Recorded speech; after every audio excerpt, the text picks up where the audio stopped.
Yeah, this is Bang Bang Rail. My mate Brian, he died not so long ago. A few people know him. They used to call him the pig. No, that was just a nickname. He's a nice guy. He was called the pig. A nice fella, Brian. I remember him years ago. There used to be a club in Ealing Broadway called the Viking, and it was a bit of a pain in the arse, Brian. Brian could have a fight. He could have a fight, Brian. And he was always causing problems, you know what I mean? Anyway, he had a little gang around him, and they used to put his Blakey's on the back of the shoes, and make all noise walking down the road. That was a little gang, a little thing to do, yeah? So everybody knew when it was about and stayed away from him, yeah? But anyway, Brian Jones, his name is. A nice fella, Brian, mate. I like Brian Jones. And anyway, he loved earning the pound note. And I moved to a place called Castle Bar Hill in Ealing Broadway, and this down the road from there was, I forget the name, it was Castle Bar Road I lived in, by Castle Bar Hill. And it was a massive big house in the corner, and it belonged to my mate Bob Coleman, who owned Octopus Productions.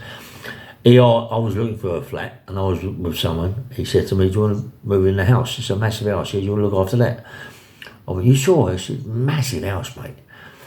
Yeah, anyway, so at the back of this, where it is Castle Bar Hill, there's all flats, and all the flats at the back are built flats, yeah.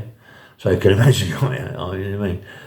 So one time I lost the keys, not to climbing through the back window, and before you know where you are, there was all built out the front, like it was going out of fashion, you know what I mean. So I said, no, I live here, and anyway, Neil Kinnock, the Labour MP, he winds up buying the house and doing it all up, and lived there. I don't know if he still lived there.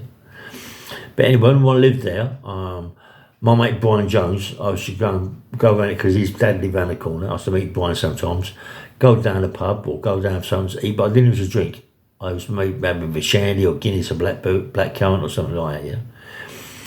And we was in a pub one day, just down Pittsale Lane, off of Pittsale Lane by the green there. And we're having a little drink and a laugh and a joke, and there's quite a few people in there. And all of a sudden this woman comes in screaming, really screaming bad, you know, call the police, over there, call the police, you know. And Brian comes, what's up? You know, because Brian actually knew the girl, yeah, and she was Australian. So she was saying to Brian that she'd been chased down the road with a guy who had a donkey jacket and a cap, you know, and she was petrified that he was going to rape her, but it's right by the green, that big green there, yeah. So me and Brian, as we are, Brian said, come, Brian got in his car, we're trying to find this guy, not a car, it was a van actually, trying to find this guy. And we're driving all around the parks, all around there, we can't see this guy at all. So we come back, we said, look, we can't find him. And they called the police is getting involved, now they're driving around looking for this guy. 2 weeks later, there's nothing happened. I mean, we're still looking, Brian and me, you know, like, it's, go in the bars and all that, ask people what's heard anything, nothing. One day we're down Pittsale Lane, and there's a bar down Pittsale Lane, right at the end of Pittsale Lane, there's a bar, and there's a ballet school, yeah? And we're having a drink, and there's this guy in there shouting about a bit, and he had a donkey jacket on and a cap. And I said to Brian, is that the geezer? Is that the geezer who chased the bird down the road? Brian said, I don't know. How do I know? I said, well, watch him, yeah? And he kept this geezer kept looking at women and shouting and screaming. Weirdo, yeah? Anyway, so we went. And next thing you know, we hear the police looking for a guy, chase a young girl down at Ealing, and just chased her, you know, and this guy got away from the police again. And he explains to you what he looked like, a donkey jacket with a cap on. And it's him, innit? It's got, we can't comment on anyone else. It's that geezer. So me and Brian know who we're looking for now. Listen, we're definitely 100% sure it's that geezer.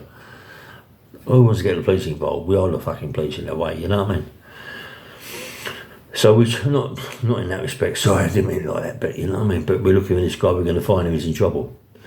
So flying around, we can't find this guy, mate. We can't find him. He's like a Scarlet Pimpernel, he's hiding everywhere, yeah? And we go in the cafe, me and Brian in the morning, having something to eat. Who comes in? The guy who had the cap on and the donkey jacket. But this time, he ain't got no cap on his head, right? So Brian's saying to me, that's the geezer, isn't it? I'm saying, I don't know, Brian. he had a cap on, didn't he? He's got the same looking donkey jacket as that the guy. So Brian, fair play to Brian Jones, it's right by where his dad lived in Castleboy Road. And he went to, not in Castleboy, in Pitsanger Lane. So he went up to the guy and said, hello mate, he said, are you the guy who was in the pub the other night, across the road? So the guy looked at Brian and said, he went, why? He said, well, no, just asking. He said, because I was in there, and we were sitting down having a drink, and he said, we see you walk out of the place, and I found £20 on the floor. I just wanted to know it was yours. Brian's a sweet cunt, you know what I mean? So the guy said, oh, it could have been mine. He said, was it you in the pub? He went, yes. Oh, all right, nice one, mate. He said, look, here's the £20. It must have been yours. He gave him the £20. No, right. So we're in the cafe.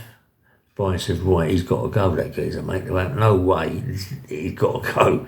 So I walked outside, me and Brian got in the van, drove around the corner, watching this guy, right. As this guy around the corner, we dragged him, threw him in the back of the van, right.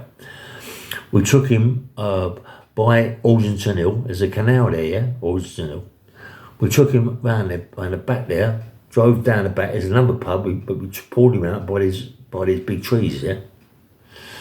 So Brian was taking down the canal and just chuck him in the canal. I said, no, you can't do that, Brian. We said, well, just give this geezer a terrible idea. And I said, and Brian going, no, I want to cut his genitals off. I said, Brian, you can't do that. You can't do that. You can't do that, Brian. You can't cut his genitals. He said, can't cut his genitals off? What do you mean I can't cut them off? He's going round threatening young girls to rape them and all that game. He said, look, we don't know about that, Brian. Listen, my boy, can't start cutting his genitals off, mate, just in case, you know what I mean? You don't know what's going to happen, murder this geezer. And it ain't worth the aggravation. People seeing us going in the cab, talking to him. It's just give him a good idea. So we pulled him out of the van. We smashed this guy to pieces. Fair play, Brian. Brian just kicked him so hard around the genitals, smashed his genitals to pieces. Yeah. Really, really bashed him up terrible. Fair play to Brian Jones, mate. I love him. Rest in peace, Brian Jones. I'm lucky it was Brian, not me. He smashed his geezer to pieces, right? I swear to God, this guy would never ever again cause any problems to any young girls, mate. He just ruined him.